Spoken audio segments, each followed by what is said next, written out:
ya mema anayotutendea kila siku. Utasikia neno la Mungu na shuhuda nyingi zinazotutia nguvu. Chagua Star TV, kituo kilicho bora.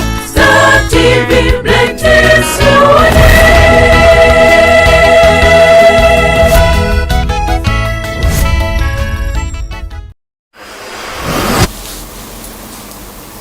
Naam, habari ya asubuhi mpenzi mtazamaji mahali kokote uliko. Kipindi kilichoko hewani kwa sasa ni Amka Tumsifu Mungu, ikiwa ni Jumapili ya tarehe 1 mwezi huu wa pili kwa mwaka 2026. Nina afya kupitia kituo chako bora cha kurusha matangazo Star TV, tukitokea hapa Mwanza, Rock City, jiji hili la miamba.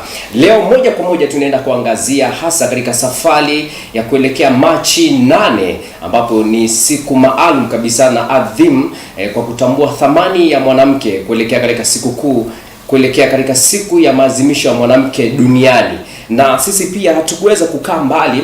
Kupitia kipindi hiki Amka Tumsifu Mungu, tumeianza safari sasa kwa kishindo na kwa moto wa imani, hasa kugusia na kutambua mchango wa mwanamke katika ulimwengu huu wa sasa. Na hatukuweza kusubiri mpaka ifike Machi 8 ndio tuanze safari yetu. Sisi tumeianza safari kuanzia sasa, ikiwa ni tarehe 1 katika mwezi huu wa pili. Na imani kabisa kokote kule unatutazama ni uko buheri wa afya.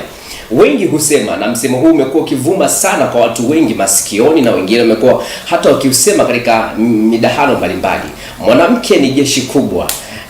Mwanamke ni jeshi kubwa kila kona, lakini bila jeshi kuwepo kwa jeshi lazima pia kuwepo na jemedari ambaye analiongoza jeshi hilo. Leo mimi nina furaha kede kuzungukwa na jeshi kubwa ama jemedari hawa ambao niko nao hapa katika studio zetu, kutambua na kujua mchango mkubwa kutoka kwao. Pia kuwepo kwao hapa kuna mengi zaidi ambayo tutaweza kujifunza na kujua kinagaubaga kuanzia mwanzo mpaka mwisho, na uendelee kuwa nasi na kututazama kwa kila ambacho tutaenda kukiangazia kwa sasa kwa umakini sana.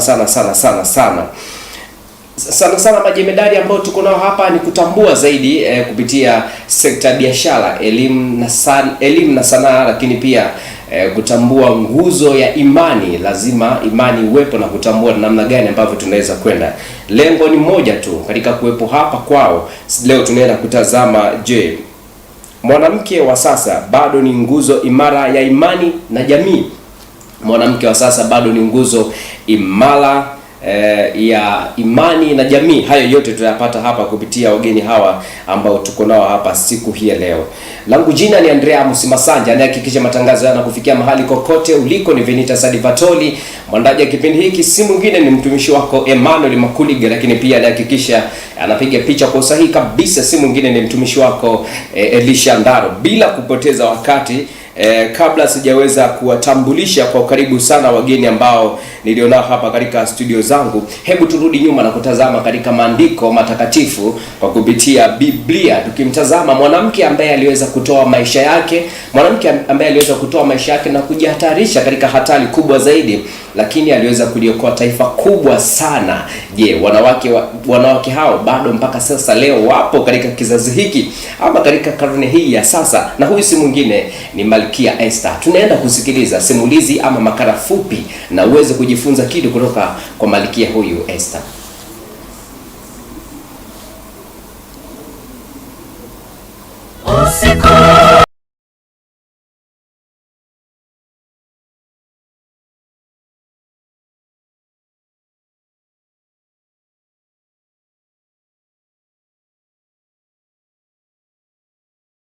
Katika pazia la historia, mbele ya jumba lenye kuta za dhahabu, hatima ya taifa zima iling'ining'ia mikononi mwa mtu mmoja. Jina lake ni Esther. Hakuwa na jeshi, hakuwa na silaha. Alikuwa yatima aliyelelewa na binamu yake Mordekai, mtu mwenye hekima aliyemfundisha kumcha Mungu. Uzuri na busara zikampeleka ikulu. Akachaguliwa kuwa malkia wa mfalme Ahasuero. Lakini taji la dhahabu halikumfanya kuwa huru. Lilimweka katikati ya uwanja wa vita. Hamani, adui wa Wayahudi, akapanga hila ya mauti. Tarehe ikapangwa, siku ya kuwafuta Wayahudi wote usoni pa dunia. Kilio chao kilisikika mpaka malango ya ikulu. Sheria ya Uajemi ilikuwa wazi kama kifo. Ukimwendea mfalme bila kuitwa, adhabu yake ni kuuawa. Esta alijua kukaa kimya ni salama kwake, lakini ni hukumu kwa watu wake. Ndipo akafanya maamuzi magumu kuliko yote.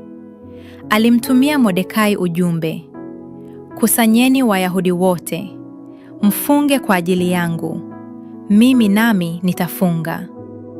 Kisha akatamka maneno yaliyoandika historia: nitaingia kwa mfalme kinyume cha sheria, nami nikiangamia na niangamie. Imani ilishinda hofu. Mfalme hakumwona mke tu, aliona utukufu wa Mungu ndani yake. Fimbo ya dhahabu ikanyoshwa na kifo kikageuka kuwa uzima. Kwenye karamu ya kwanza alijenga daraja. Kwenye karamu ya pili akafichua uovu wa Hamani. Mungu akabadilisha mtego wa adui kuwa ushindi kwa wenye haki. Hamani aliangamia na taifa likaokolewa. Hadithi ya Esta si ya kale tu, ni ujumbe kwa mwanamke wa leo, kwamba ujasiri, hekima na maombi vinapoungana, mwanamke mmoja anaweza kubadilisha historia ya familia yake na taifa lake. Wewe ni Esta wa kizazi chako. Simama, usiogope. Hii ni historia ya Esta, mwanamke wa ujasiri. Amka, tumsifu Mungu.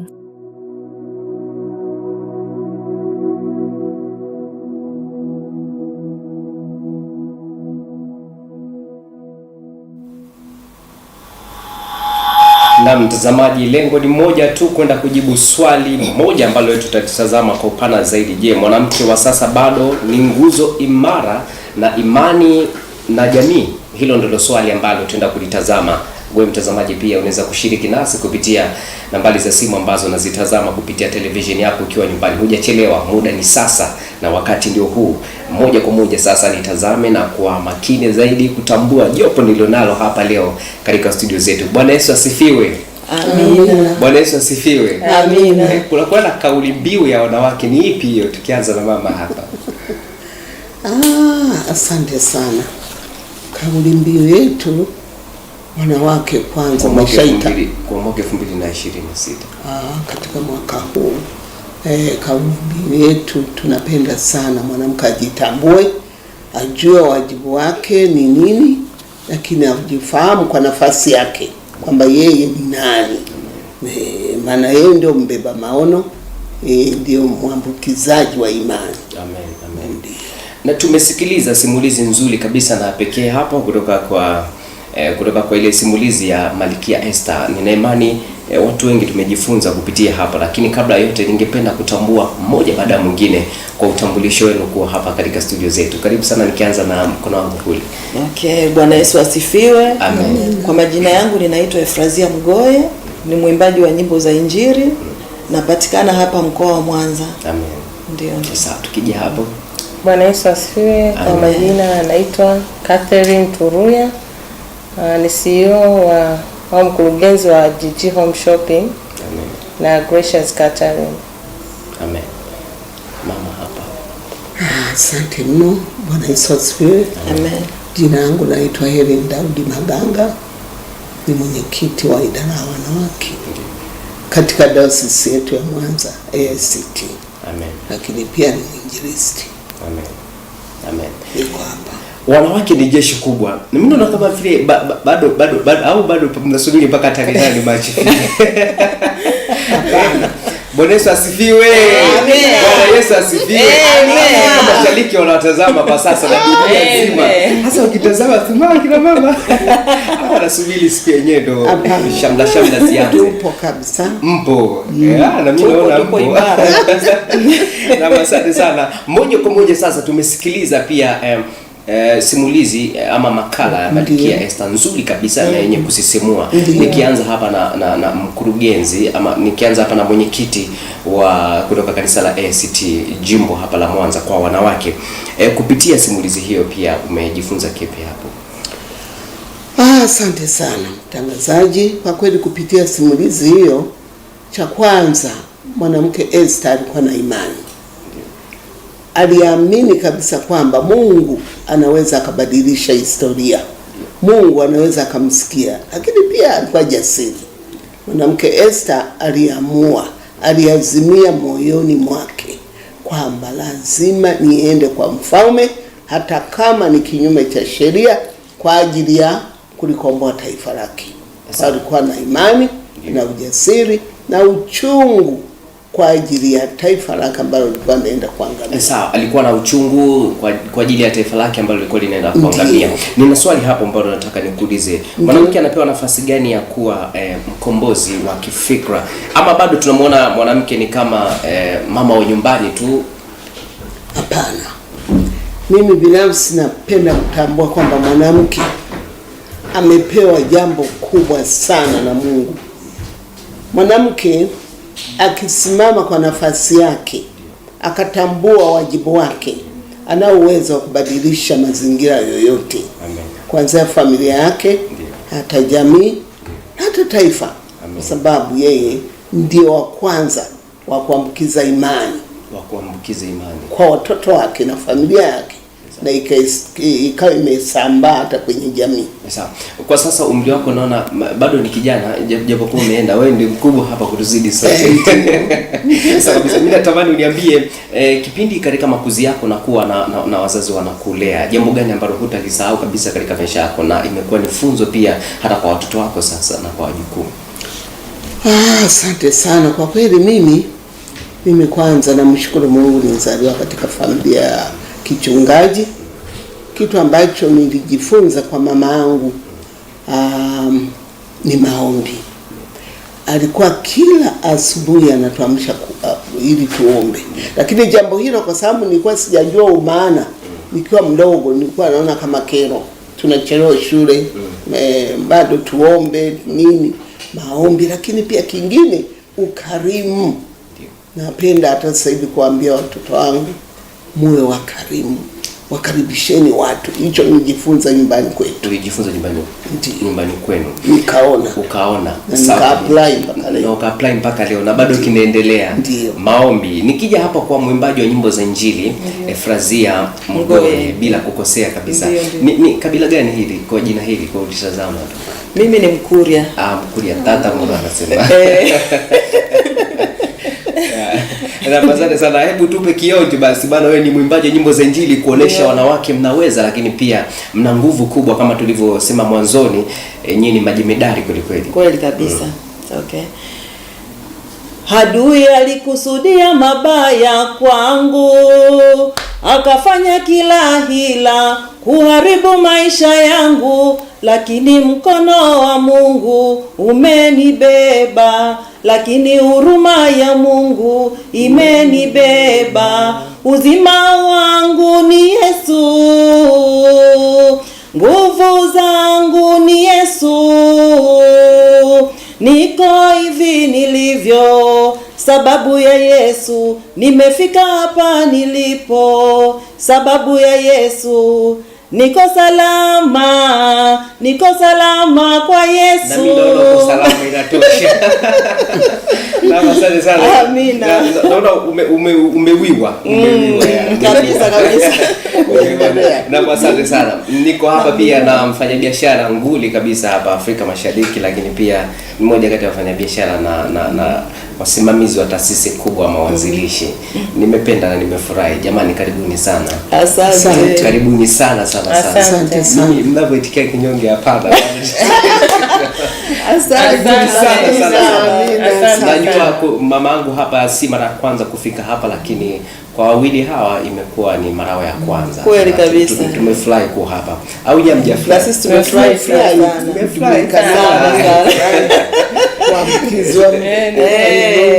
Sawa kabisa. Kwa sasa tuelekee sasa moja kwa moja, lakini pia tulikuwa na mwalimu na huyu si mwingine ni Ana Luhumbika ambaye pia amekuwa ni mmoja kati ya wanawake ambao wanapambana kuhakikisha wanatoa elimu na sanaa kwa jamii nzima ili waweze kuelimika. Muda si punde naye pia tutaweza kuwa naye hapa kwa kujua mengi zaidi kutoka kwake, lakini pia mtazamaji bado una nafasi ya kutuma ujumbe wako kupitia namba za simu ambazo unazitazama hapo chini. Na kabla hatujaweza kuungana naye sasa kwa sasa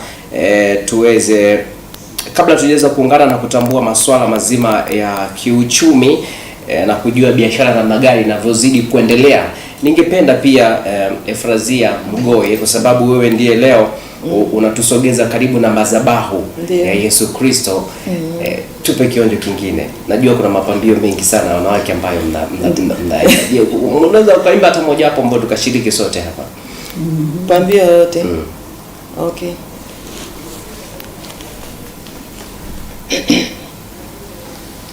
Ambao tunataka tukaimba wote hapa.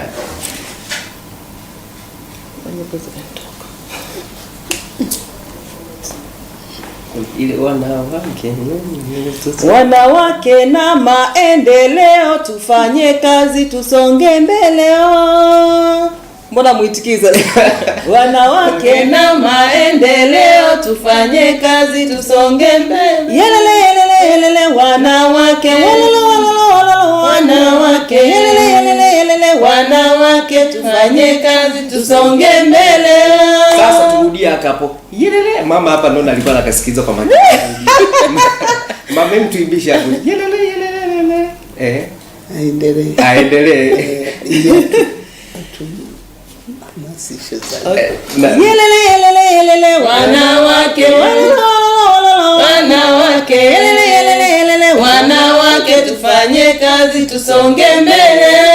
Na mtazamaji, kwa yule mwanamke na binti ambaye unatutazama kwa sasa ukiwa nyumbani, ni imani kabisa hili jopo kubwa linaashiria upendo wa Bwana, lakini pia umoja na utiifu na kutambua thamani ya mwanamke katika jamii. Na sasa kabla tutaenda kidogo, tutarejea hapo punde, na sasa tutaenda kutazama zaidi kuhusiana na swala zima la biashara na uchumi. Lakini kabla hatujaenda kugusia kuhusiana na swala zima la biashara na uchumi, tuliye naye kwa sasa ni mkurugenzi wa kampuni hili ama taasisi GG Hope Shopping kutokea hapa Mwanza, Tanzania, bila kukosea. Unanitazama kwa makini sana. Huyu mwingine ni Catherine Turuya ambaye tutakuwa naye hapa, na kabla ya kuweza kumsikiliza tutapata sauti ya binti mmoja ambaye ni mjasiriamali kutoka kule studio, ambapo kupitia kipindi hiki Amka Tumsifu Mungu tuliweza kumtafuta na kufika mahali pale alipo katika ofisi yake, ingawa kwa sasa yupo kanisani akiendelea kuliombea taifa na kuombea kazi yake. Tuweze kusikiliza machache, ambapo kuna swali ambalo pia aliweza kuliuliza kupitia wafanyabiashara wakubwa hawa na kupata funzo zaidi kutoka kwao. Twende kwako studio ili uweze kutupatia mtu huyo. Kwa majina naitwa Alinda Kabarebe, napatikana Shinyanga mjini, kata ya Mjini, mtaa wa Buzuka. Mimi ni mjasiriamali mdogo. Hii kazi yangu nilianza mwaka 2024. Nilianza na mtaji wa shilingi 50,000. Lakini kwa sasa ninamshukuru Mungu, nina mtaji wa kama 250,000, 300,000, pamoja na changamoto mbalimbali ambazo ninakutana nazo toka nimeanza hii kazi yangu ya ujasiriamali. Nilianza mwaka 2024, sasa hii ni 2026. Nilianza nikiwa mimi na binti moja, lakini kwa sasa ninamshukuru Mungu nimeajiri mabinti 3 na mimi nikiwepo pia nasaidizana nao. Tupo jumla mabinti 4 ambao tunasaidizana, na wenyewe wana mambo ya kufanya nyumbani, kwa hiyo tunasaidizana. Chochote kile tunachopata na wenyewe kinawasaidia, wanaenda wanasaidizana na familia zao kule nyumbani. Changamoto zenyewe ambazo tunahangaika nazo ni kwamba ukienda kudai watu ambao nakuwa umewahudumia, ukifika na kwambia utarudi baadaye, ukirudi baadaye ndio hivyo haulipi, na huku unajikuta unadaiwa hela kwa mtu ulikoenda kuchukua vitu. nanilia vya mahitaji ambayo na kesho inabidi uendelee tena kuuza. Lakini changamoto tunakutana nazo nyingi hivyo mbalimbali. Mimi natamani kuwa mfanya biashara mkubwa, jasiriamali mkubwa. Mfano ninapenda kama Shishi anavyopambana huku ni mwanamuziki lakini bado anarudi huku anapambana, anauza mgaa wake. Natamani kuwa mfanya biashara mkubwa, lakini ndio hivyo, changamoto ni mbalimbali ambazo tunakutana nazo kwenye hii mihangaiko yetu. Mimi swali ninalotamani kumuuliza ni swali dogo tu. Yeye halifanyeje na sisi watusaidie, kama kuna njia yoyote ile na sisi watusaidie, tujue na sisi tunawezaje kufika kwenye zile hatua, kwa kuwa tunapambana, ndio hivyo, mitaji yetu haiwi mikubwa, lakini na sisi tunatamani sana, tena tunatamani mno kuwa kama wakubwa. Kama kuna njia zozote wanaweza wakatusaidia, tunahangaika mno, mitaji ni midogo mno. Kama kuna uwezekano wa kupata hata mitaji mikubwa, kama kuna njia yoyote wanaweza wakatusaidia, vyovyote vile tunatamani. Kama kuna mtu anaweza kunisapoti, kwa kuwa sisi tunahangaika sana, sisi wajasiriamali wadogo tunatamani kuwa watu wakubwa. Kama nanilia na msaada, namba zangu za simu ni 06 82 51 50 37, 06 82 51 50 37. Nashukuru sana. Na mtazamaji, na imani kabisa umebarikiwa, na lakini pia moja kwa moja kwenye swala la uchumi na biashara, leo tukiangazia kuelekea ama shamla hizi katika kuelekea maadhimisho ya siku kuu ama maadhimisho ya mwanamke duniani. Bi Catherine, ndio, karibu sana.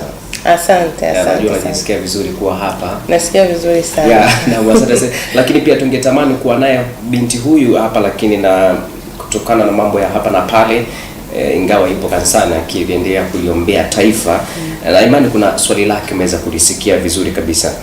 Lakini pia katika swala zima la kiuchumi, ukipitia methali inasema mwanamke bora hufanya biashara kwa faida. Mwanamke bora hufanya biashara kwa faida. Wewe ni miongoni mwa wanawake ambao pia umepiga hatua kubwa sana. Ukikutazama ni moja kati ya wafanyabiashara wakubwa hapa Tanzania na hapa Mwanza Rock City, jiji la miamba hili.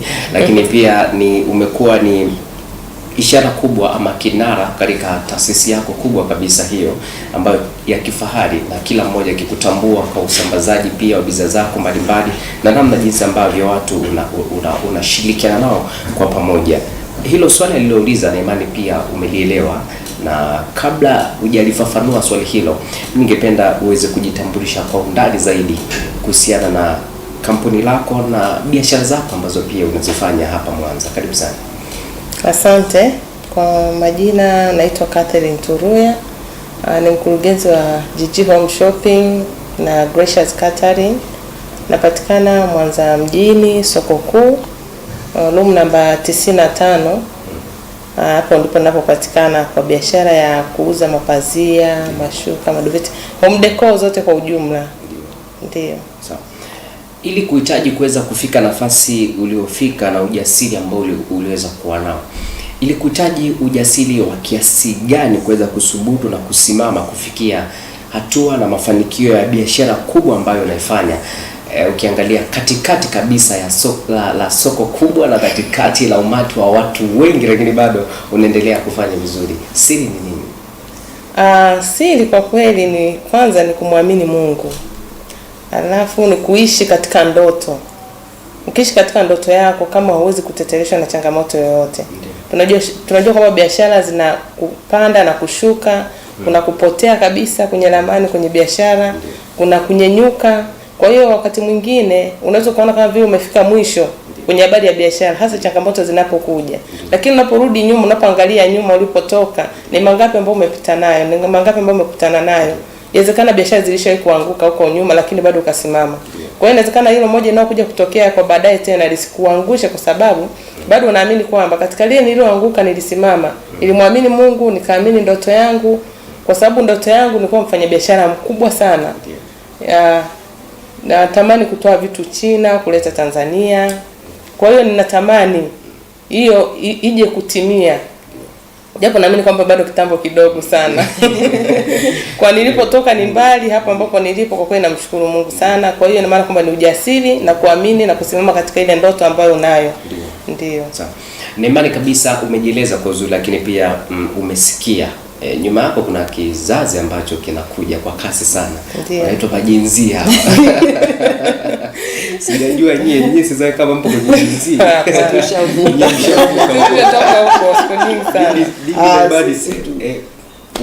Tunawashauri watoke kuangalia jinsi wanapopambana.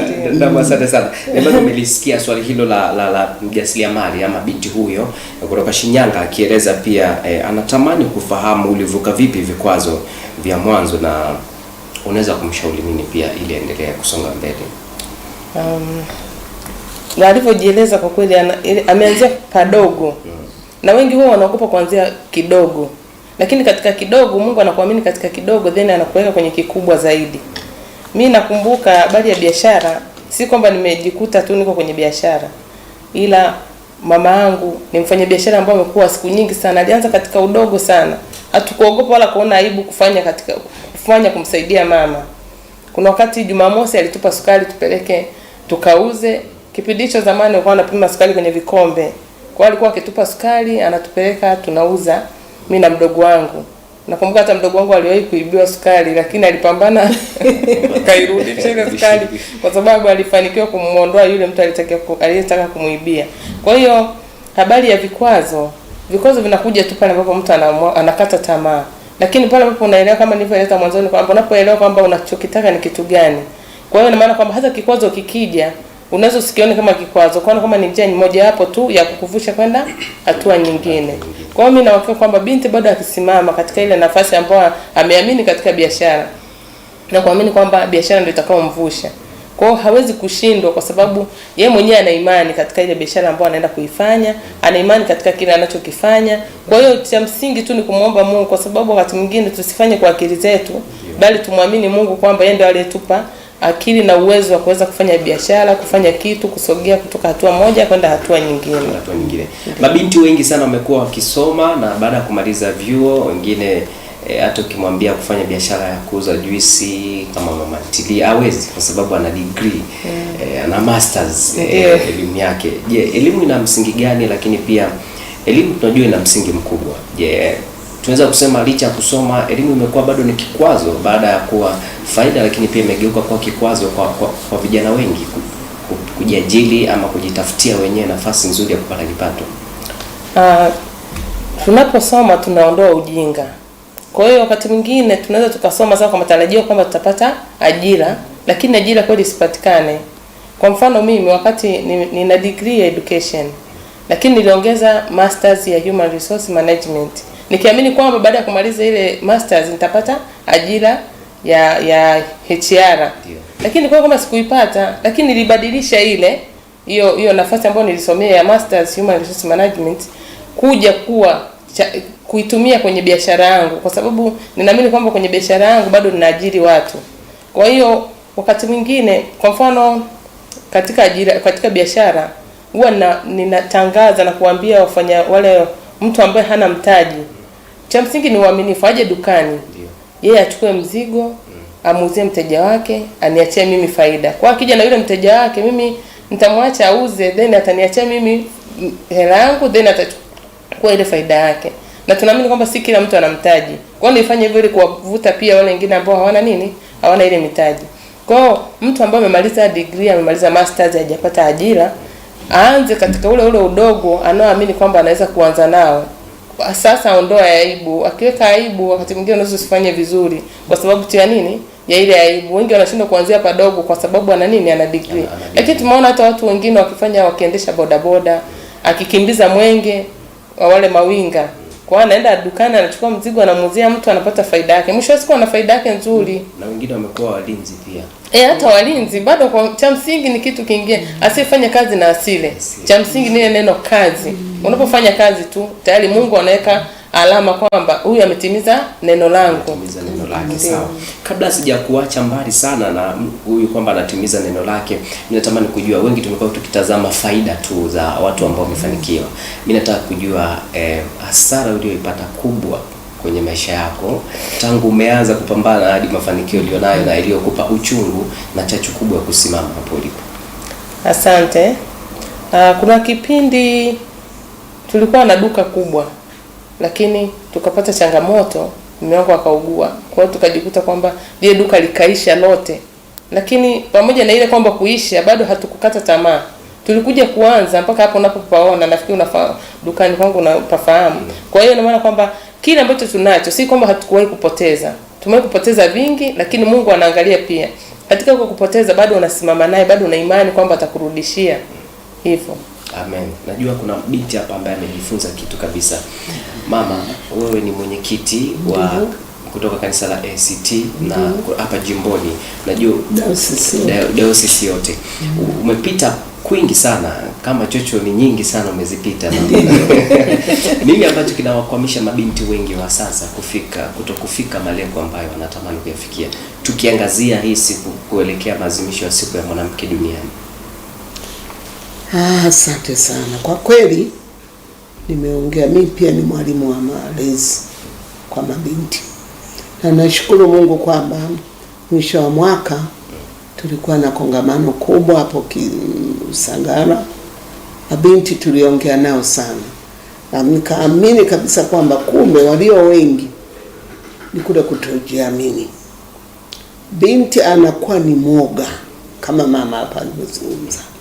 Anadhani tu kwamba anapokuwa amepata elimu aweze aidha kukaa ofisini au kama ni biashara iwe kubwa.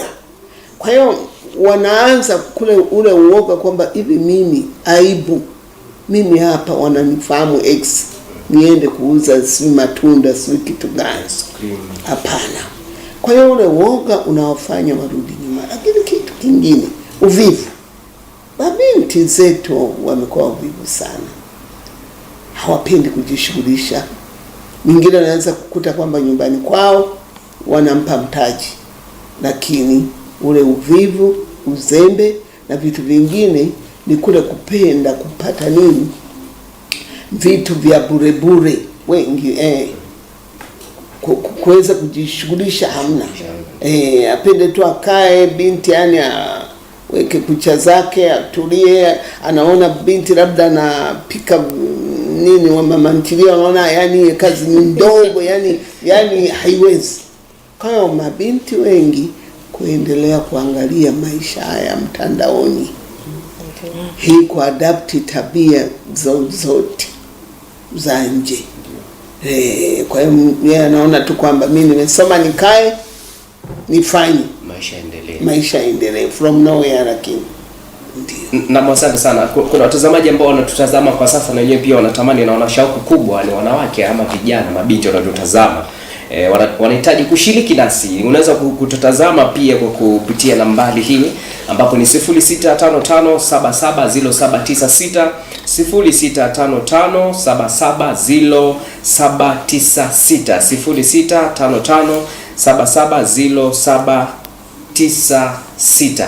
Namba hiyo inakufanya wewe uweze kutuma ujumbe wako na mimi pia nitaweza kusoma. Huyu anasema kwamba anaitwa Ferishi Midadi kutoka anasema kwamba nimefurahishwa sana kumwona mwenyekiti hapo. Mungu ambariki sana. Na huyu si mwingine pia anasema kwamba anaitwa Baraka Salmon kutoka Mara.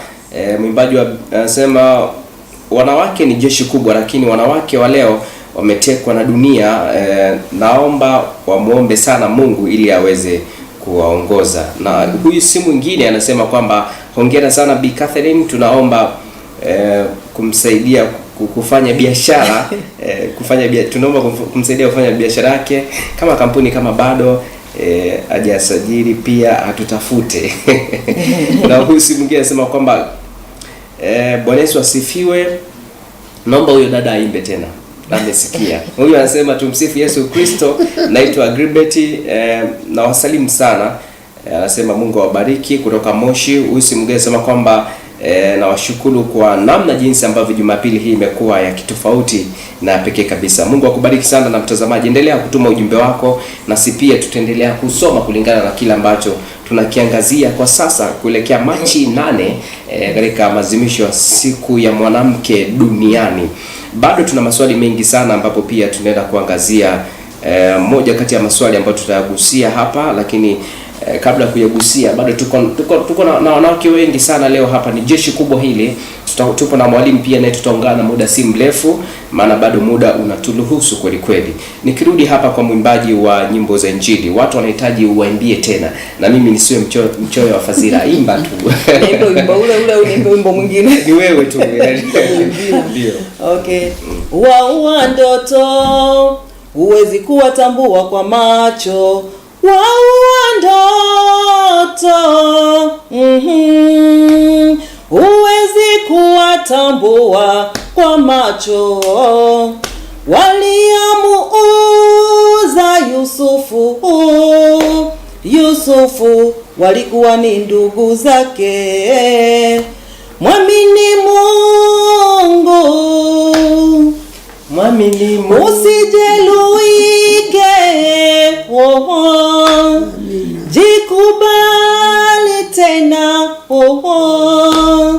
mtangulize Yesu tena, hatua zako haziongoze mwenendo wako, mwachie Baba hakuongoze yeye. Na mimi najaribu ili niwe naweza kasi mimi naweza. Lakini pia mamangu hapo amesema ni mwalimu. Kama mwenyekiti mimi nimo. Sawa kabisa. Na imani Catherine naye pia utajiunga kuimba kwaya, maana sauti ni karibisha sana. Sawa, tayari umeshakukaribisha Efrazia. Ndio. Unakutana na waimbaji wengi sana, lakini pia wewe kama mwimbaji, najua waimbaji mnakutana na watu wengi sana kila mnapokuwa mkienda na mahali ambapo mnakuwa mnapita. Je, unaona wanawake wa sasa wanahitaji nini zaidi kikubwa hasa? Yaani wanawake wa sasa wengi, asilimia kubwa wanahitaji wanahitaji kushauriwa sana, kwa sababu mfumo wa maisha wa sasa, nafikiri utandawazi umekuja kuharibu na kupotosha, kwa sababu mwanamke akiharibikiwa kwenye familia nzima inaharibikiwa. Umeona? Kwa hiyo kuna wanawake inabidi tuamke sasa, kwanza tumtangulize Mungu kwenye kila tunachokifanya, lakini pia tuongoze familia zetu katika kumjua Mungu. Maana hata maandiko yanasema mjue sana Mungu ili uwe na amani, si ndio? Kwa hiyo ina maana kama huwezi kumjua Mungu huwezi kupata amani, si ndio maana yake? Na usipokuwa na amani wewe, ina maana na familia nzima haiwezi kuwa na amani. Haiwezi kuwa na amani. Ndio. Sasa umejifunza nini kupitia uimbaji wa nyimbo za Injili kama mwanamke? Changamoto kubwa ni ipi unakutana nayo? Changamoto ninazokutana nazo kwa kweli ni changamoto za kawaida sana. Ndiyo. Changamoto ambazo mtu yoyote anaweza sijawahi kukutana na changamoto kubwa kwa kweli. Ndio. Sawa. Mabinti wengi wamekuwa wakikutana na wewe na wengine wanatamani kuwa kama wewe, ukiimba vizuri na sauti yako hiyo ya kipekee. Unadhani vipaji ambavyo viko chini, nini kifanyike kanisa kwa ujumla na jamii ili iweze kukuza vipaji hivyo? Yaani kiukweli kuna vipaji vingi sana ambavyo viko huku chini vya mabinti, na hata wengine ambao sio mabinti pia wanahitaji support kubwa sana. Maana kuna watu wengi sana wanahitaji kumtumikia Mungu kwa njia ya uimbaji, lakini tatizo kubwa linakuwa ni pesa. Kama unavyojua muziki bila pesa huwezi kufanya. Ndio. Japokuwa mimi namshukuru Mungu kwa kipande changu, kwa kiasi kuna baadhi ya waimbaji ambao huwa wananifuata wakiomba support pale ninapoweza, huwa najitahidi kuwasapoti pale ninapoweza. Hivyo kwa kiasi kikubwa, yani kuna waimbaji wengi ambao wanahitaji support sana. Kuna vipaji vikubwa sana, yani vikubwa mno. Vimelala tu. kabisa. Kwa hiyo kama kanisa inabidi tujitahidi kwa support, at least vipaji vijitokeze vingi. Wewe ni mwimbaji nyimbo za Injili na leo umetupasha habari njema ya ufalme, kila mmoja hapa amefurahia. Natamani pia kufahamu ndoto yako ni kubwa sana. Je, mafanikio uliyofikia mpaka sasa ndio haiba kubwa ambayo ulikuwa unatamani ufikia ama bado kuna safari unayo? Kikweli tangu nimeanza kuimba sina muda mrefu sana, huu ni mwaka wa 4, lakini kuna mafanikio fulani ambayo nimeyafikia, ambapo kuna vitu vimetokea kwenye maisha yangu ambavyo kabla sijaanza kuimba sikuwa nimevipata. Kwa mfano, sikuwahi kutegemea kama nitawahi kufika hata nchi za watu, labda hizi nchi za East African.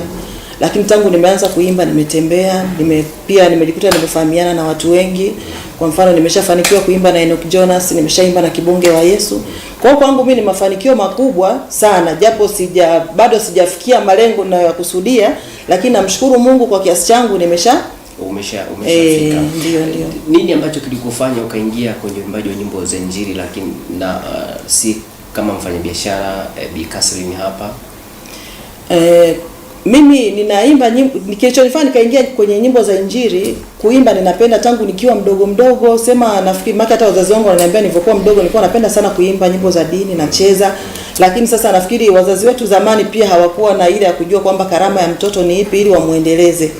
Umeona? Lakini pia mimi pia ni mjasiriamali. Sio kwamba naimba tu nimetulia kwenye kuimba, hapana. Mimi pia ni mjasiriamali, nina ofisi ya kudesign nguo za kike, nashona nguo za aina zote. Nashona pia mpaka nguo za harusi. Ndio. Kweli nimeona umejipanga kila sekta. Ya maana unaweza kukuta mwanamke anaosha mtoto, anafua, anapika, na mboga iungui. Kweli. Na maisha ya sasa yamebadilika sana. Yaani mwanamke usikae ukategemea umekaa tu kwamba sasa nimeolewa mume wangu ataniletea kila kitu. Sio kweli. Hawezi kukutimizia vitu vyote ambavyo utahitaji wewe. Sawa, atakuhudumia lakini sio kwa kiasi ambacho wewe unataka kuhudumiwa. Sawa. Una nyimbo ngapi mpaka sasa YouTube kule watu wakutazama? YouTube nina nyimbo nyingi, hata sijui idadi yake kiukweli. Nina nyimbo nyingi sana, video ziko pale YouTube, lakini hata kwenye digital platforms zote kuna nyimbo zangu. Sawa. Nini ambacho nakihitaji kutoka kwa mtazamaji ambaye anakutazama kwa sasa tukielekea Machi 8 kuonesha umoja na ushirikiano mkubwa zaidi katika nafasi ulionayo ya uimbaji kuinjilisha watu wengine? Yaani mimi kikubwa zaidi ambacho ninaomba support. Naomba support kubwa sana, watu waingie YouTube wanisaidie kusubscribe kwenye akaunti yangu ya YouTube. Wakiandika pale Efrazia Mgoe wataona kazi zangu ziko pale nyingi sana. Sawa. Kwa mwaka huu tutarajie nini na nini ambacho utakifanya zaidi cha kipekee tofauti na waimbaji wengine? Kwa mwaka huu watu watarajie mambo makubwa. Nitaenda kuachia nyimbo nyingi sana za kumsifu Mungu, nyingi tofauti. Kwa hiyo kikubwa pia naendelea tu kuomba support. Sawa. Mwimbaji gani ambaye kwako ni chachu kubwa ukimtazama tu yani unaburudika mwenyewe? Kwa zamani nilikuwa nampenda sana Bahati Bukuku na Rose Muhando, lakini pia nampenda sana Beatrice Mwaipaja. Nampenda sana anavyoimba. Na wengine wengi ambao sijawataja pia wako wengi sana. Sijawataja. Ndio. Mtu akitamani sasa kufanya kazi na wewe inabidi afate hatua zipi? Kwangu mimi sina masharti kwa kweli, kwa sababu pia nimeshaimba na waimbaji wengi sana wananifuata. Efrazia, tunaomba tuimbe pamoja. Nimeshafanya kazi na waimbaji wengi sana. Na hata kesho kutwa kuna kijana mmoja sitaki kumtaja pia hapa aliniomba collab tukafanya, na fika kesho kutwa tutaifanya video pia. Tutaifanya video pia. Tubariki basi kambi kingine. Okay. Kikombe nimekinywea Baba, daktari wa moyo wangu, nifariji tena, ponya majeraha yangu Baba, niko pagumu Baba, moyo wangu umejeruhika Baba, siwezi bila wewe Baba. Na inatosha. Okay. Bila yeye Baba anajua. Watu hapa wanaweza ili uhondo usiishe. Ili waingie kule YouTube au kutazama. Na mkija hapa kwa mama, wewe ni mwenyekiti bana na pia ni kiongozi mkubwa kabisa. Sisi vijana wako tuko hapa tukikutazama, lakini pia kuna vijana wengine wanakutazama zaidi. Natamani uniambie neno moja tu ambayo iwe ni barua kuu kwa watu wote dunia nzima, Afrika Mashariki, mabinti na vijana wadogo kabisa ambao wanachipukia. Neno lipi hilo ambalo ungependa kuwaasa? Kwanza kabisa napenda kumshukuru Mungu kwamba ninapoongea ujumbe huu vijana wajue kwamba Mungu anawapenda. Mungu anawapenda sana vijana, kwa sababu ujana ndio asset kubwa ambayo Mungu amewekeza kwa vijana wajitambue. Ujana ni fursa. Wanapokuwa wamejitambua kwamba fursa, Mungu anataka kuleta mabadiliko makubwa kwa vijana. Na kwanza kijana akimjua Mungu, kijana akiokoka, hakika kama vile Zaburi 119 mstari wa 9 ni kwamba Mungu ana mpango mzuri na kila kijana akimjua, malengo alionayo akayaishi, akamwomba Mungu, akatulia, hakika ndoto zake lazima azifikie. Sawa, kuna watu ambao wanakutazama kwa sasa wanatamani zaidi kujua kutoka kwako wanawezaje kukukaribia sasa kwa ukaribu, maana umetembea katika majukwaa mbalimbali kuhamasisha na kuwatia nguvu wanawake waendelee kupambana zaidi. Watu wanaweza kukupata vipi kwa njia ya mawasiliano? Mimi napatikana Sima Kongoro wakati wote, na sasa hivi tunavyoelekea hitimisho ile 8 Machi. Ndio. Tunaendelea kufanya mazoezi, CCT pale tupo, na tunamshukuru Mungu kwamba mwaka huu Mungu ametupendelea mno. Ametupatia mstari mzuri kutoka Mathayo 11 na mstari wa 28. Unasema njoni kwangu nyote. Ina maana kwamba mwanamke ukimtazama kama mwanamke, asilimia kubwa wanawake wamejaa uchungu, wamekata tamaa. Hii ni sauti ya Mungu mwenyewe, anatuambia tumwambie mizigo tulionayo. Anataka kutupa burudisho na moyo, tusikalie kujikatia tamaa na kulia. Naam, asante sana. Kuna nafasi. Sawa, asante sana. Ujumbe wako mzuri sana, amani watazamaji umebarikiwa. Watu wanakupataje kwa njia sasa nzuri ya mawasiliano, kukutana, kuwapa ushauri vijana? Ndio, vijana nawapenda mno. Karibuni vijana. Siku zetu ni Alhamisi hapo Makongoro ya ICT, lakini nina mawasiliano ya simu. Wengi wao wananiuliza, kwanza wanauliza swali moja kwamba kijana nawezaje kuwa mtakatifu. Swali hilo, namba ya simu 0672 353 790. Hiyo ni koma 0672 353 790. Na saa yote wasizimi simu yangu. Naam, asante sana, na nikushukuru pia mama angu hapa na mwenyekiti wa kanisa hili la ACT. Sawa, najua muda wetu unazidi, lakini pia ningetamani Mwalimu Anna Luhumbika ili uweze kukaribia hapa. Karibu sana, karibu sana, karibu sana. Karibu sana, na huku pia kwa sekunde chache tu. Asante sana mtangazaji, kwa kweli ninawaalika wanawake wenzangu kwamba Mungu bado anatupenda. Tujitambue, tutambue nafasi zetu, ya kwamba sisi ndio tunabeba future za watoto wetu. Tuwaase, tuwafundishe, tuwaombee, tuwatie moyo, tusibaki hivi, tuwe wajasiri kupambana. Mungu yupo na anajibu maombi. Naam, asante sana. Mungu yupo na anajibu maombi. Mungu akubariki sana mamangu hapa kwa namna jinsi ambavyo umeelimisha watu. Muda unazidi kuyoyoma kweli kweli. Madam Catherine hapa, najua una mengi ya kuzungumza, lakini najua andaa neno moja hapo kwa ajili ya watazamaji na washiriki ambao wanakutazama, namna watakavyokupata kwa ukaribu sana na kujua biashara yako na jinsi unavyoifanya. Lakini pia moja kwa moja sasa nielekea hapa kwa Madam Anna Luhumbika, pole sana kwa safari. Nashukuru sana. Na karibu, ni muda kidogo umepita na sasa umerejea tena. Kuna wale watazamaji wanaokutazama kwa sasa kupitia Star TV na wanatamani kujua zaidi. Wewe ni mwalimu wa watoto, lakini pia nimeona ukiwa ukishughulika mbalimbali kusimama katika midaharo mbalimbali. Leo tunazungumzia hasa kuhusiana na kuelekea maadhimisho haya ya tarehe 8 Machi, siku ya mwanamke duniani. Unaelewa vipi kuhusiana na siku hii ya mwanamke duniani kwa ufupi sana? Okay.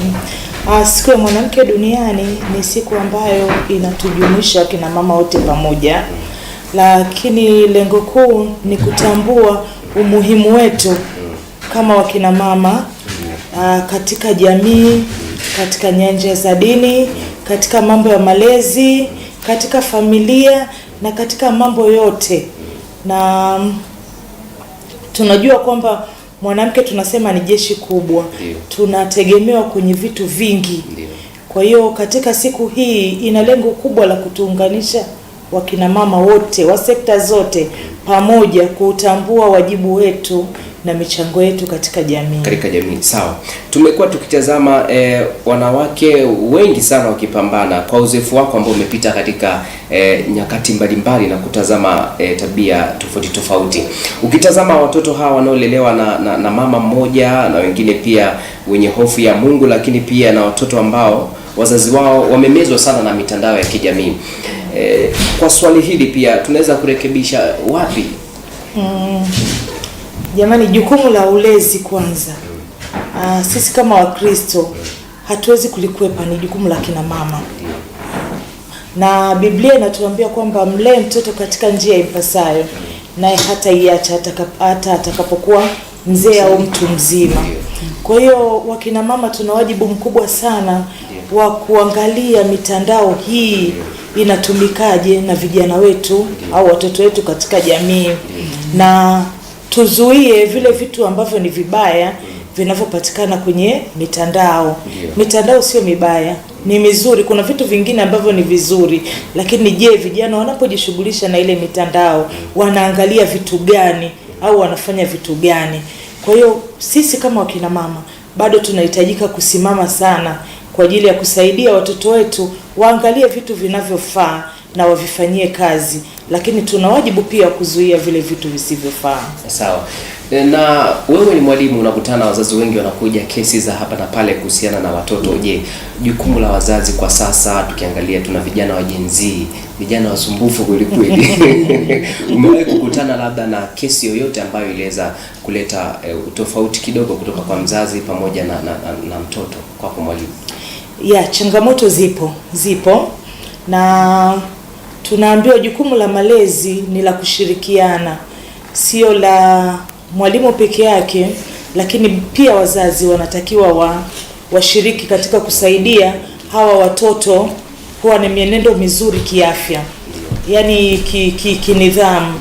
Sasa changamoto tunaoipata ni kwamba wazazi wengi hawako tayari kusaidia kwenye jukumu la malezi, na hata kuna wakati mwingine unaweza kumwambia changamoto ambayo ipo kwa mtoto, lakini mzazi anakataa na anasema mtoto wangu hayuko hivi, hana tabia hii, mimi namfahamu hivi. Kumbuka watoto hawa wanaishi muda mwingi sana wakiwa mashuleni, na mtu anayemfahamu vizuri pia mtoto ni mwalimu, kwa sababu anaishi naye kwa muda mrefu sana. Hebu tuchukulie wanafunzi ambao wanasoma shule za boarding, anakaa nyumbani labda likizo ya mwezi mmoja au wiki mbili. Hapo inatuonyesha kabisa kwamba anayekaa muda mrefu na mtoto ni mwalimu. Kwa hiyo walimu tunawajua tabia nyingi, mienendo na matukio wanaofanya wanafunzi wetu. Kwa hiyo ni rai yangu tu na ombi langu kwa wazazi, wasaidizane na walimu, washirikiane kwa pamoja kuhakikisha wanakemea au kusaidia mienendo mibovu ambayo inafanyika na wazazi. Kwa sababu mzazi anaweza akaja, unamwambia, anasema hapana, mtoto wangu hayuko hivyo. Lakini hao watoto, kumbukeni, wakiwa nyumbani wana tabia zingine na wakiwa shuleni pia wana tabia zingine. Kwa hiyo kinachotakiwa ni ushirikiano wa karibu kabisa wa walimu na wazazi. Ili kutengeneza hizi tabia za watoto. Jeshi kubwa, mwanamke ni jeshi kubwa, wanawake nimeona mna wimbo wenu hapa. Lakini pia wewe ni dhehebu gani? Mimi ni Msabato. Wewe ni Msabato, Mwadventista Msabato. Kutoka wapi hapo? Ninasali kanisa la Nyegezi. Ndio. Lakini pia ni muimbaji wa kwaya ya Nyegezi. Muimbaji wa kwaya ya Nyegezi. Hongera sana. Wimbo upi ambao akina mama mmependa kutumia? Maana nimeshaona mtandaoni mna bashasha kweli kweli. Wa Kisabato. Mmekuwa mkitumia kwa pamoja. Sawa, tunaimba. Akina mama wapelekao habari njema ya wokovu kweli ni jeshi kubwa, akina mama unaweza kushia hapo kidogo. Kuna swali moja nitakuuliza, najua Bi Catherine hapa anatamani kuimba na amesema ana kipaji. Ndio tumsikie kulingana na muda. Unaofahamu wimbo huu anaoimba? Basi unaweza kuunasa kidogo baada hapo tunaanza mafunzo. Karibu sana utumbie wimbo huu na kisha pia tutakuja hapa pia kwa mwimbaji wetu mwingine. Karibu sana. Sawa.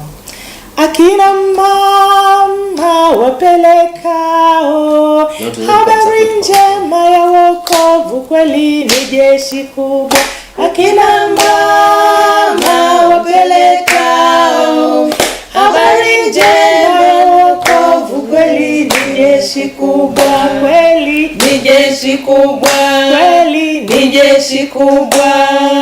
Na asante sana. Na mimi pia nimeimba ama nimekosea? Sawa. Maana natakiwa waimbe wanawake. Na asante sana. Na mtazamaji, tutarudi kwa mwimbaji wetu wa nyimbo za Injili. Ametambulisha nyimbo zake ziko kule YouTube, lakini bado kuna dukuduku moyoni, tunasema bado kuna mingine anayo, ni mengi tu. Lakini nikija hapa kwa Bi Catherine tukielekea ukingoni kabisa, mwalimu ana ameeleza kwa ufupi sana na mtakuwa na maswali yako machache kuelekea kumaliza kipindi hiki. Umeeleza changamoto nyingi na watu pia umeeleza namna jinsi ambavyo umepiga hatua mpaka sasa hapo ulipofika. Unadhani kwa sasa mafanikio ulionayo na uliyopata kama mwanamke kwa ngazi ya juu ulionayo hapo sasa, unafikiri wanawake wengi pia na wenyewe wanashindwa kwa kujiona wadogo na kujishusha chini kufika ngazi za juu zaidi kama viongozi tunavyomuona kwa sasa? Tuko na Rais Samia Suluhu Hassan, pia imekuwa ni nguzo kubwa mpaka umetabasamu. Imekuwa ni nguzo kubwa kiashiria jopo kubwa la wanawake. Hebu tueleze hapa kwa wanawake ambao wanajiona wanyonge, wanajishusha na kujiona hawafai kabisa. Asante. Kwanza, mwanamke ni kwenye ngazi ya ujasiriamali au ngazi ya uchumi, mwanamke kwenye ngazi ya malezi, mwanamke kwenye ngazi ya kila kitu kwenye jamii. Kwa hiyo mwanamke ana nafasi kubwa sana ya kufanya uchumi ukue kwenye familia au uchumi uporomoke. Kama ulivyotoa mfano, tuna rais wetu Mama Samia ni mwanamke.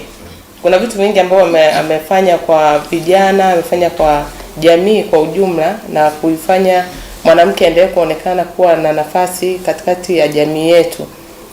Kwa hiyo ni kwamba tunapoendelea katika biashara, katika jamii, tunaona kwamba mwanamke anaposimama kwenye biashara akafanya vizuri, anakuwa hajafanya kwa ajili yake tu, pia amefanya kwa ajili ya familia yake, amefanya kwa ajili ya jamii inayomzunguka, amefanya kwa ajili ya taifa lake.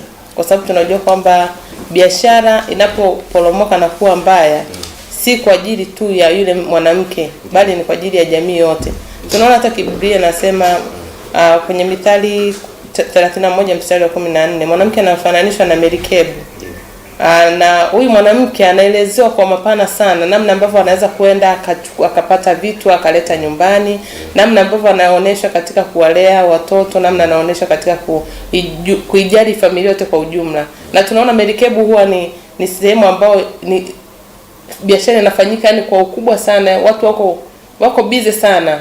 Kwa hiyo mwanamke kufananishwa na kama merikebu inaonyesha kwamba kabisa hata kibiblia na kimbingu na kimungu inaonyesha kwamba mwanamke hakuweko tu kwa ajili ya kukaa tu. Japo ni mwanamke ni msaidizi, lakini usaidizi wake usionyeshe kwamba ni unyonge, bali unaonyeshe kwamba anatakiwa asimame kwenye nafasi kubwa ili kuweza kuleta maendeleo kwenye jamii yake. Na asante sana, Mungu akubariki sana.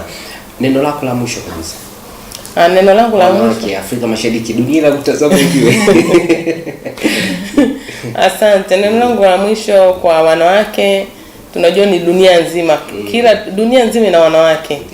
Kwa hiyo tunasema kwamba mwanamke asimame katika nafasi aliyopewa na Mungu ili aweze kutengeneza familia na jamii na taifa ambalo lina nguvu, ili aweze kutengeneza taifa ambalo linampendeza Mungu na bado linaweza kufanya kwa nafasi yake inaweza kufanya kusonga au kwenda hatua nyingine. Na pia kwamba mwanamke asijione kuwa mnyonge au asijione kwamba anafanya kazi au anafanya biashara ili kujiepusha na kunyanyasa, kwa sababu habari ya manyanyaso, hata unaweza kufanya kazi bado ukanyanyasika, ila afanya akijua kwamba anafanya kwa ajili ya jamii yake, kwa ajili ya familia yake na kwa ajili yake, na kutimiza neno la Mungu kwamba mwanamke ni msaidizi. Kwa hiyo pale tunafanya pia kuwasaidia hao waume ambao Mungu ametubariki nao. Naam. Asante sana hao wanaume ambao Mungu amewabariki nao. Kwa nafasi ya mwanamke. Mimi simo kabisa. Mimi simo. Lakini pia kuna watazamaji ambao wanakutazama. Wewe ni mfanyabiashara mkubwa sana hapa Tanzania na dunia nzima. Sasa tutakutabiria. Amen. Sio kukutabiria, tu tayari imeshatimia. Wanahitaji kukufahamu na kukupata kwa urahisi zaidi katika biashara yako na namna jinsi ambavyo kampuni lako au taasisi yako unavyoiendesha. Najua baba amesimama kidedea hapo. Ndio. Kwa kweli namshukuru Mungu sana kwa ajili ya mume wangu, amekuwa akinisupport sana kwa ukubwa sana. Na nakutazama sasa hivi. Na pia mama yangu mzazi na baba yangu wote kwa kweli nawashukuru, pamoja na wadogo zangu. Pale wakati mwingine wanakutana na changamoto, wanakuwa nafasi ya mbele kuniongoza au kuniambia kwamba usikate tamaa, bado utasogea hatua nyingine mbele. Kwa hiyo ninawashukuru sana sana sana. Na pia sisi tunapatikana kama nilivyosema mwanzoni, tuko Mwanza mjini, soko kuu, barabara ya Rogasole, karibu na stendi ya zamani ya Mwaloni, chumba namba 95, soko kuu, chumba namba 95. Kama nilivyosema mwanzoni, kama tunajihusisha na home decor, na hivi karibuni tutaanza kwenda China wenyewe. Kwa hiyo Watanzania wote wajiandae, na kwa kanda ya Ziwa na wakaribisha sana sana sana. Karibuni, tunauza mapazia, mashuka, neti, mito na vingine vingi. Karibuni sana. Namba ya simu ni 0759 50 50 33. 0759 50 50 33. Uaminifu ndio nguzo yetu. Uaminifu, tuseme wote, uaminifu ndio nguzo yetu. Amepoa bana. Uaminifu nguzo yetu. Uaminifu ndio nguzo yetu. Na asante sana. Ukiwa unatuacha vizuri kabisa, tutakupatia zawadi ya wimbo mmoja hapo. Ukiwa unaondoka, na Mungu akubariki sana kwa kuendelea kuwa nasi na kutazama na kutufuatilia pia na kusogea karibu nasi katika kipindi hiki. Amka tumsifu Mungu. Amka mshangilie Bwana katika kipindi hiki. Na asante sana. Na kuna mgeni mwingine pia tunaye, maana leo ni jeshi kubwa kweli kweli. Amina. Naweza tu kwa mwachia nafasi. Amina. Na mtazamaji, hawa ni wanawake, na wanawake ni jeshi kubwa na ndio walezi wetu. Popote unapoona lazima kuwepo na mwanamke katika mafanikio. Na kabla hajaweza kutuacha, nipende kabisa hapa Madam Efrazia Ngoye. Jina lako nimelikariri kwa sasa. Hebu tupe kionjo kidogo hapo kama zawadi kama katika siku hii. Nzuri kabisa. Niongoze Bwana nifike salama, mbele yangu giza sijui nendako. Niongoze Bwana nifike salama, mbele yangu giza sijui nendako. Sawa.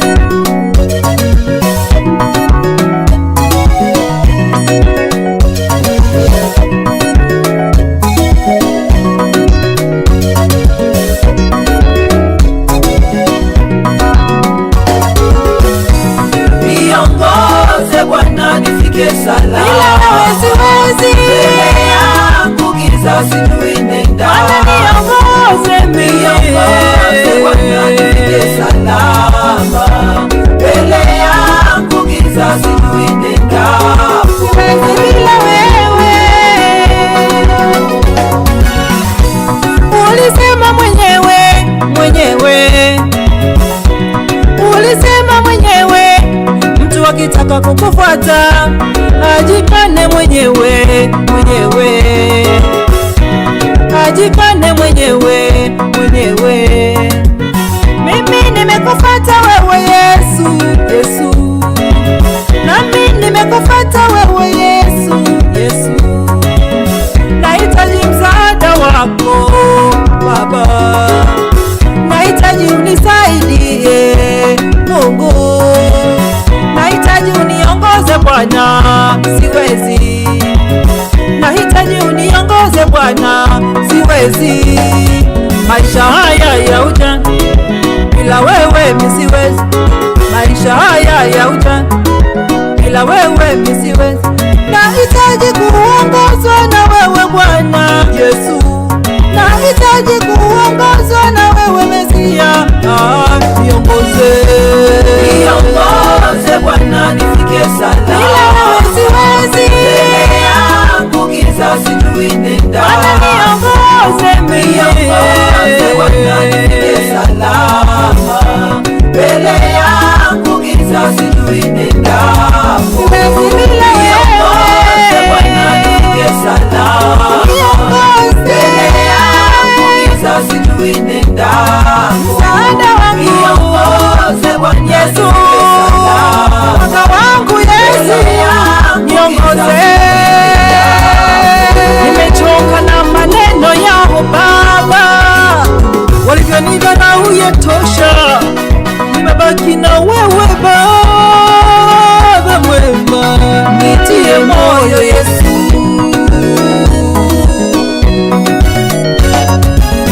Maandiko yanasema mchafu wazidi kuwa mchafu, maandiko yanasema mchafu wazidi kuwa mchafu, msafi msafi azidi kujisafisha, msafi msafi azidi kujisafisha.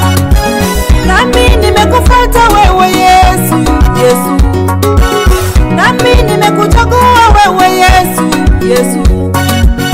Nahitaji msaada wako Mungu, nahitaji unisaidie Baba, niongoze, niongoze Bwana nifike salama, bila wewe siwezi. Mbele yangu giza sijui nenda, Bwana niongoze mimi, niongoze Bwana nifike salama, mbele yangu giza sijui nenda, siwezi bila wewe.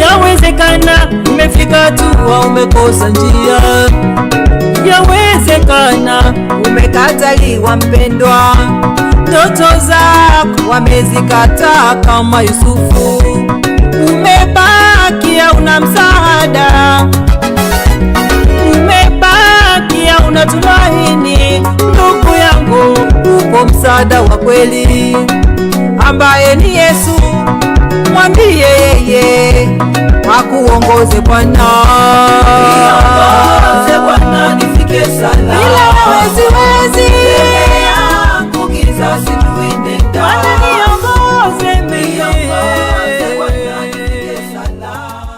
Na mtazamaji, wimbo huo wa mwimbaji huyo nyimbo za Injili, mwanamke shupavu kabisa.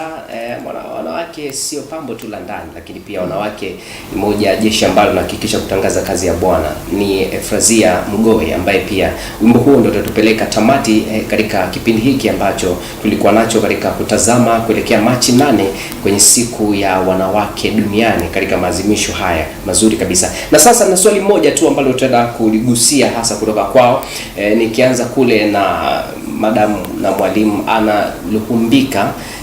Na swali hapo ambalo litakuwa ni kwa wote zaidi, na pia ningependa kila mmoja atoe neno moja au sentensi moja kwa ajili ya mwanamke ambaye anatutazama kwa sasa hivi, ambaye amekata tamaa kabisa. Na ukiwa unalitaja jina hilo, pia unaweza kutaja na namba yako kwa sekunde chache sana kila mmoja.